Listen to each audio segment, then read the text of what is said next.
Magandang buhay po sa inyong lahat. Mahal naming mga subscriber. Muli po kami mag-share o magpapakita na naman ng mutya ni Sis Lisa. Ayan po. Ito po yun mga bro, mga sis. Yan po. Mutya. Mutya po ito ng puso ng saging. Saging. Ayan po. Ayan. Kala nyo puso. Hindi puso ng manok, puso ng saging. Ayan po mga bro, mga sis. Yan po. Ang ganda po nito Ayan. sa personal. Pag nakita niyo po ito sa personal, mabibighani po kayo mga bro, mga sis. Ayan. Pang protection po yan mga bro, mga sis. Yan po. Ayan. Mutya ng puso ng saging. Ayan po. Ayan. Ganda. Ayan. Ayan po pinakadulo niya. Ayan. Balik Ay, rin ko po. ganda. Wow. Ayan. Pang protection. Mutya ng puso ng saging. Saka pampaswerte. Ayan. Ito naman po ang isa ay mutya ng linta na brown. Ayan po.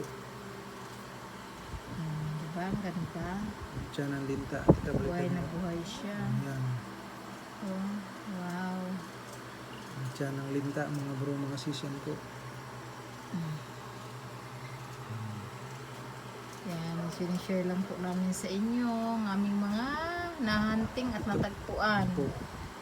Na pag kami po ng hunting sa mga sapa, bundok, ilog, falls, Karagatan. karagatan. Ayan po. Yan. Awa po naman ng Diyos Ay, hindi naman po kami nasisiro. po. Bago po kami uuwi, talagang may ipagkaloob po sa amin. Ayan po. Yan. Kaya napakasaya po namin ni Sis Lisa sapagkat sa tuwing na nga po kami maghahunting ay napapagkalooban po kami ng mahal na inang kalikasan. Siyempre po ng mga gabay na nagkakaloob po sa amin. Kaya salamat po ng marami sa mga gabay namin. At wala silang sawa na nagkakaloob sa amin ng iba't ibang uring mutya po sa tuwing na kami naghahunting. Yan po. Kaya inuulit po, siyempre kailangan po nating magdasal bago tayo umalis o bago maghunting. Yan po. Kasi yun po pinaka-importante sa lahat. Yan. Ganda, di ba? Oo, maganda. Ang paswerte ang linta Mm. at puso ng saging. Yan po, mga bro, mga sis, yan po. Yan. Napakaganda. Kahit po pala tayo, kahit po anong tawag dito? Kahit hindi po tayo antingero o antingera, kung gusto niyo pong maghunting, ay pwede naman po. Hindi lang naman po kami ang may karapatang maghunting.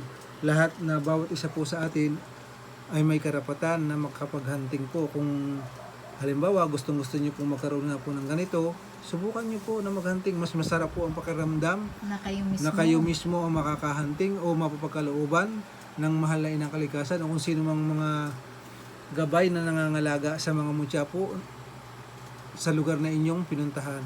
Mas masarap po yung pakiramdam nun. Yun nga po, kailangan nyo pong magtiis, magtiyaga, para po kayo mapagkalooban.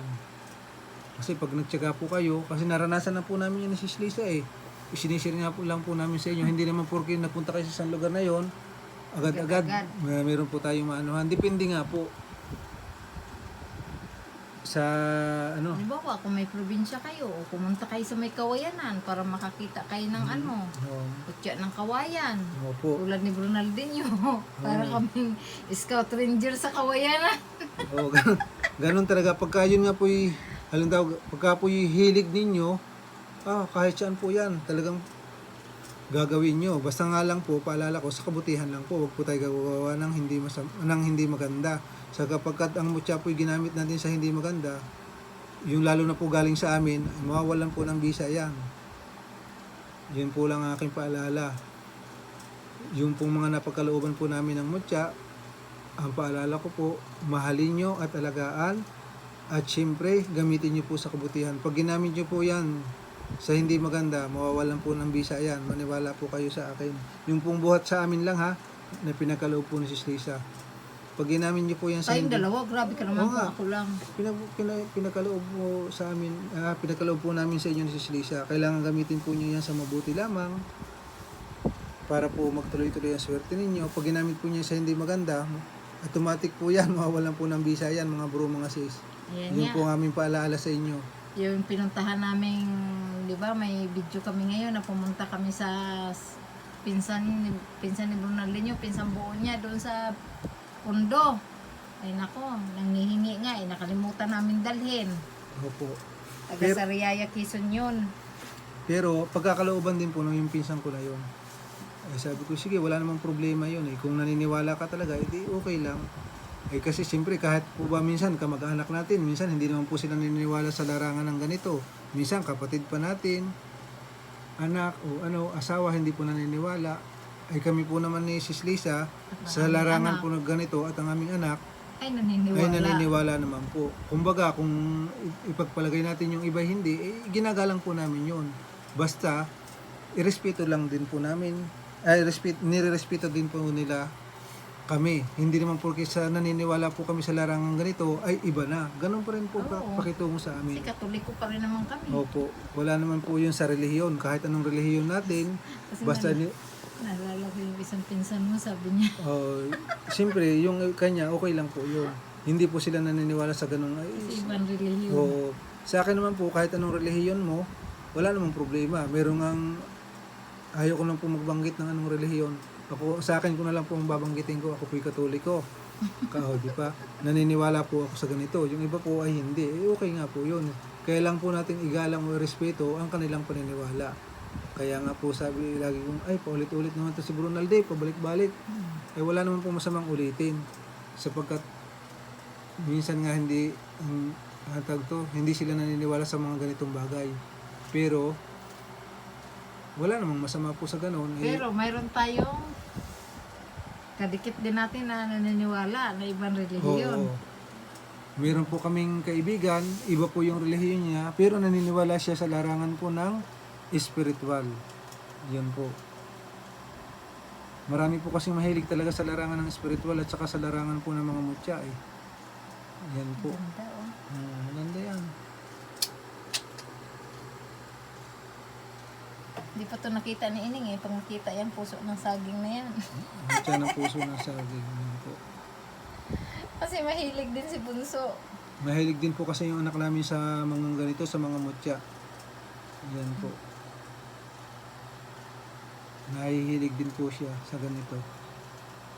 Yan.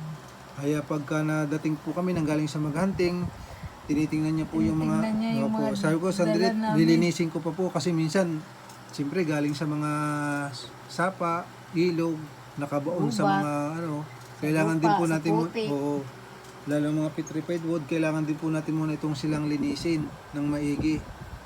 Yan po. Tsaka ito po pala, yan. Pakita ko din sa inyo. Nasa na ba yun? Saglit lang. Yan, ito po, mga bro, mga sis, yan po.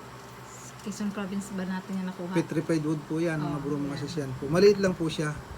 Yan. Ito po yung pag nalangisan ninyo, mas lalabas po ng gusto ang kanyang Lagyan ano. mo ng konti. Teka, lagyan sa po ng konti, saglit lang po ha, mga bro, mga sis. Para po mas makita yung hitsura ba niya. Yan po. Ito po yung kahoy na naging bato.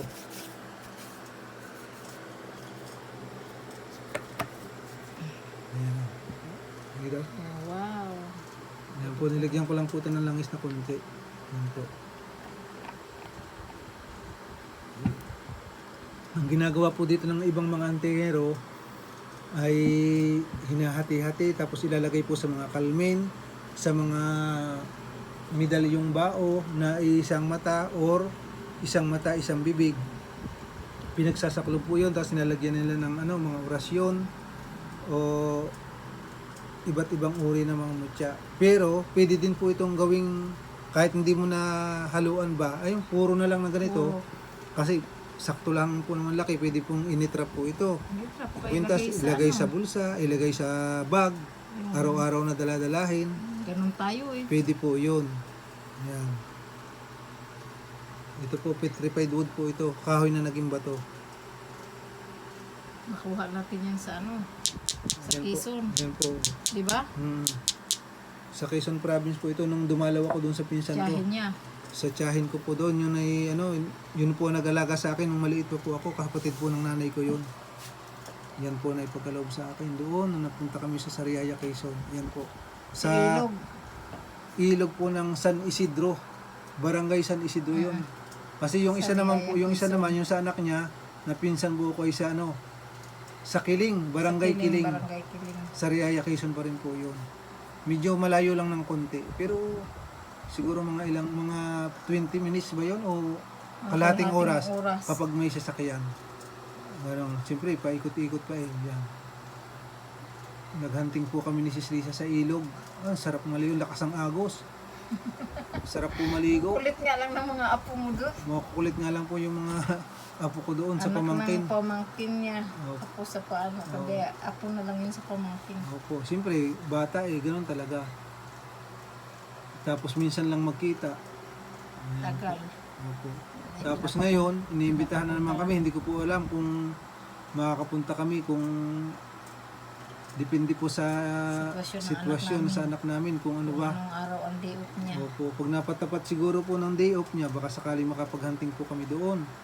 Makapa-attend ng birthday ng aking pinsang buo po. Ayan. Matagal na naman po daw nila kami gustong pupuntahin doon. Ayan po. O sige po mga bro, mga sis. Salamat po Salamat pala. po muli. At lagi nyo kaming sinusubaybayan. sa aming Hindi po kayo channel. nagsasawa. Salamat po ng marami. Ayan. God bless po sa ating lahat. Mag-ingat po palagi. Bye-bye. Huwag pong kalimutan na magdasal. Salamat. Bye-bye.